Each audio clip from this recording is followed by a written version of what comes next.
Bab haram meminang atas pinangan. Pinangan seseorang hatta yasta'dzana, sehingga seseorang itu mengizinkan ataupun meninggalkan.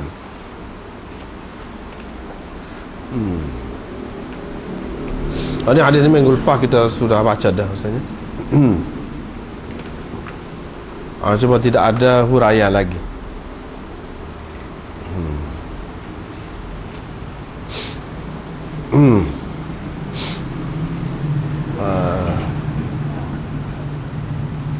Terjemahlah. Dengan sanad yang Imam Muslim meriwayatkan dari Ibnu Umar dari Nabi SAW sabdanya, janganlah sebahagian dari kamu menjual di atas jualan sebahagian yang lain. Yani janganlah sebahagian dari kamu menjual setelah dijualnya sesuatu barang kepada orang lain, dan jangan sebahagian dari kamu meminang di atas pinangan sebahagian yang lain. Maksudnya janganlah sebahagian dari kamu, seseorang dari kamu meminang setelah orang lain meminang. Yani seseorang perempuan itu. Dengan sanadnya Imam Muslim meriwayatkan dari Ibnu Umar dari Nabi SAW sabdanya serupa tadi juga. La yabi' ar-rajul ala bai'i akhihi wa la yakhtub ala khitbati akhihi. Cuma ada tambahan, kecuali kalau saudaranya itu mengizinkan kepadanya, membenarkannya. Tambahan begitu. Lagi ni sanad ni sama saja hadisnya, sanad saja berbeza. Seterusnya riwayat dari Abi Hurairah bahawa Nabi SAW melarang orang bandar menjual untuk orang kampung, dan melarang dari melakukan tanajush, yakni mengangkat harga barang yang dilelong dengan maksud menipu lah, wala yakhtub ar-rajul ala khitbati akhihi. Dan Nabi SAW juga melarang seseorang meminang setelah seseorang perempuan itu dipinang oleh saudaranya ataupun oleh orang lain lah. Au yabi'a ala bai'i akhihi, seperti tadi juga melarang dari menjual setelah dijualnya sesuatu barang kepada orang lain, kepada saudaranya, maksudnya kepada orang lain. Wala tas'alil mar'atu talaqa ukhtiha litaktafi'a ma fi ina'iha. Dan janganlah seseorang perempuan itu meminta supaya saudaranya dicerai. Yani perempuan lain lah, isteri orang dicerai, litaktafi'a ma fi ina'iha, untuk dia terbalikkan apa yang ada dalam bekas saudaranya itu, saudara perempuan, yakni saudara yang diminta supaya suaminya menceraikannya itu. Au ma fi sahfatiha. Ini syak perawi dari segi lafaz ini, dalam bekasnya ke ataupun dalam pinggannya, untuk dia menterbalikkan pinggannya. Atau baru ni kita sudah sebut dah makna dia, untuk dia mengambil, untuk dia merebut untuk dirinya apa yang ada, apa yang selama ini ada dalam bekas orang lain. Seterusnya, la tanajashu, ini riwayat dari Abi Hurairah juga. Jangan kamu mengangkat harga ketika sesuatu barang itu dilelong dengan tujuan mengelirukan orang. Dengan tujuan mengelirukan, itu pada tanajush. La tanajashu. Dan janganlah seseorang itu menjual atas jualan saudaranya, yakni setelah dijualnya sesuatu barang kepada orang lain. Lebih kuat tadi juga, wala yabi' hadirul libad. Dan janganlah orang bandar menjual untuk orang kampung. Janganlah seseorang itu meminang di atas pinangan saudaranya, jadi setelah saudaranya meminang seseorang perempuan itu. Wala tas'alil mar'atu talaqal ukhra litaktafi'a ma fi ina'iha, seperti tadi juga. Ini dalam riwayat dengan sanad satu lagi ni, riwayat Ma'mar ni begini bunyinya, wala yazid ar-rajul ala bai'i akhi, janganlah seseorang itu menambahkan, yakni harga melebihi harga yang telah dipersetujui oleh saudaranya. Begitu.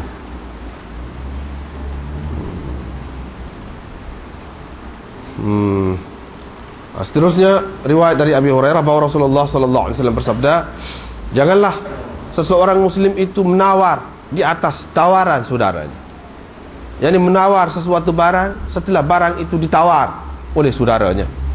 Wala yakhtub ala khitbatihi, dan janganlah meminang atas pinangannya, yakni meminang setelah seseorang perempuan itu dipinang oleh orang lain.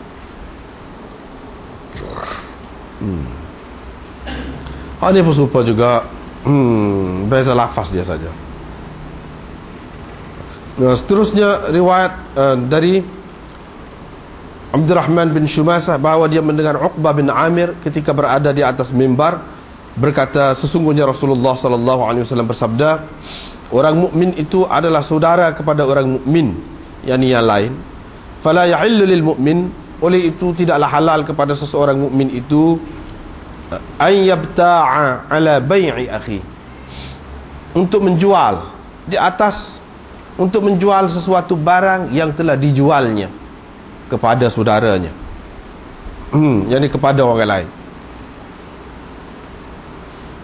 Wala yakhtub ala khitbati akhi, janganlah, wala yakhtubani, tidak boleh dia meminang atas pinangan saudaranya, hatta yadhara, sehingga dia, yakni saudaranya itu meninggalkan. Itu hak baru ni. Seterusnya kita terjemah hak baru baca saat ni. Bab tahrimi nikah syighar wa butlanihi. Ini bab haram nikah syighar dan terbatalnya nikah syighar ini. Dengan sanadnya Imam Muslim meriwayatkan dari Ibnu Umar bahawa Rasulullah sallallahu alaihi wasallam melarang dari syighar. Syighar ialah seseorang mengahwinkan anaknya dengan syarat orang itu, yakni wali kepada seseorang perempuan itu mengahwinkan anaknya kepada dia dengan tidak ada mas kahwin di antara keduanya, tidak ada mas kahwin. Itu syighar. Dengan sanadnya Imam Muslim meriwayatkan dari Ibnu Umar dari Nabi sallallahu alaihi wasallam bimithlihi, serupa dengan tadi juga. Hadisnya, lafaznya pun sama, cumanya begini dalam hadis Ubaidillah. Hadis Ubaidillah ni, dia kata, saya berkata kepada Nafi', apa itu syighar? Apa itu syighar? Jadi syighar itu seperti tadilah, iaitu seseorang mengahwinkan anaknya kepada seseorang dengan syarat dia mengahwinkan anaknya kepada ni orang yang pertama. Ini pula naha anis syighar, seperti juga larang daripada syighar.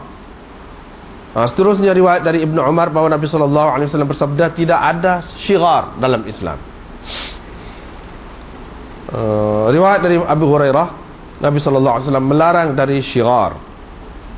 Ibnu Numair menambahkan dalam riwayatnya, syighar ialah seseorang berkata kepada seseorang yang lain, kahwinkanlah anak engkau kepadaku, dan aku akan mengahwinkan kepadamu anakku, atau kahwinkanlah kepadaku saudara perempuanmu, adikmu, kakakmu, kau ikutlah, dan aku akan kahwinkan adikku, adik perempuanku atau kakakku kepadamu.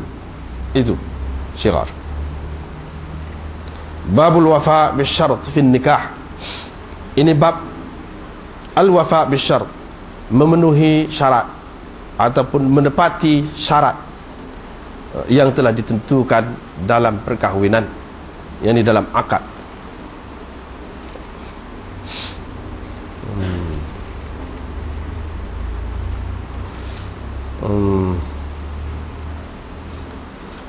Seterusnya Imam Muslim dengan sanad yang meriwayatkan dari Uqbah bin Amir Katanya Rasulullah sallallahu alaihi wasallam bersabda, sesungguhnya syarat atau janji yang paling patut kamu sempurnakan, tunaikan, ialah janji yang kamu buat menyebabkan halal kepada kamu faraj seseorang perempuan.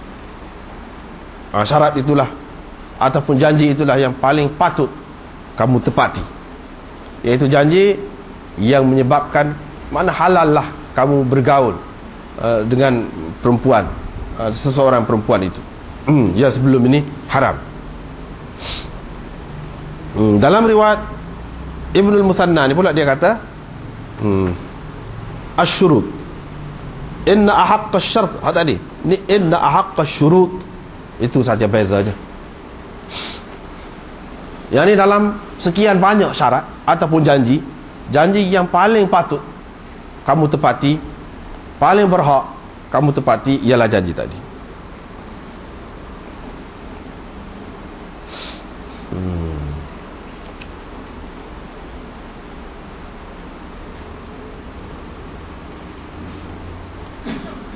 Bab meminta izin dari janda untuk mengahwinkannya dengan diperoleh persetujuan lisan dalam bentuk pertuturan dari dia, wal bikr bis sukut, dan anak dara dengan diamnya. Dengan sanadnya Imam Muslim meriwayatkan dari Abi Hurairah bahawa Rasulullah sallallahu alaihi wasallam bersabda, perempuan janda tidak boleh dikahwinkan sebelum diminta kebenaran ataupun izin darinya, dan anak dara tidak boleh dikahwinkan sehingga diminta izin dengan dia. Hak tadi tustamar, diminta perintah dia. Kalau hak tepatnya lafaz tadi, hak ni diminta izin, hak tadi diminta perintah, lebih kurang lah, dekat-dekat lah. Mereka berkata, wahai Rasulullah, bagaimana izinnya? Izin yani anak dara tadi, gadis tadi. Qala antaskuta, Nabi SAW kata, iaitu dia diam. Itu tanda dia izin. Seterusnya supa tadi juga hadisnya, supa tadi cuma Imam Muslim mari sanad banyak begitu sekali nak ceritanya benda sama. Hadisnya hak tadi lah juga. Seterusnya hak ni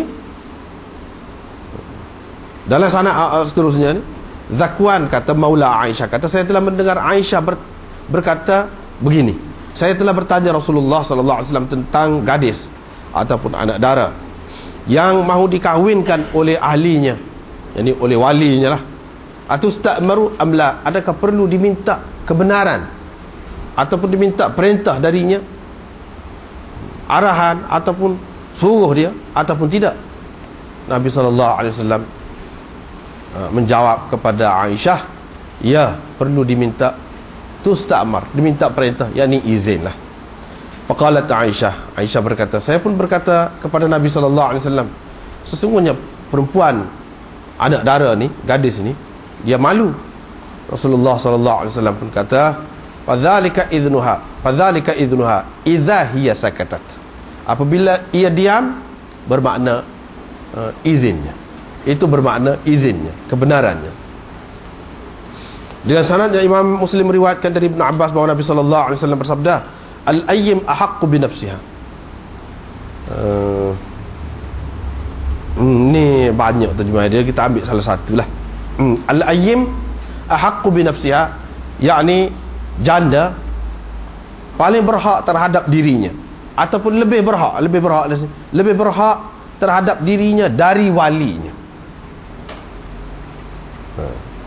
Janda mana kalau mengikut terjemahan, mengikut pendapat orang yang mengatakan lagu lain, tak boleh terjemah lagu tu pula. Dia terjemah perempuan saja. Perempuan lebih berhak terhadap dirinya dari walinya. Apabila kita hurai itu jadi teranglah kemudian. Wal bikru tusta'zanu fi nafsiha, anak dara diminta keizinannya untuk menentukan tentang dirinya.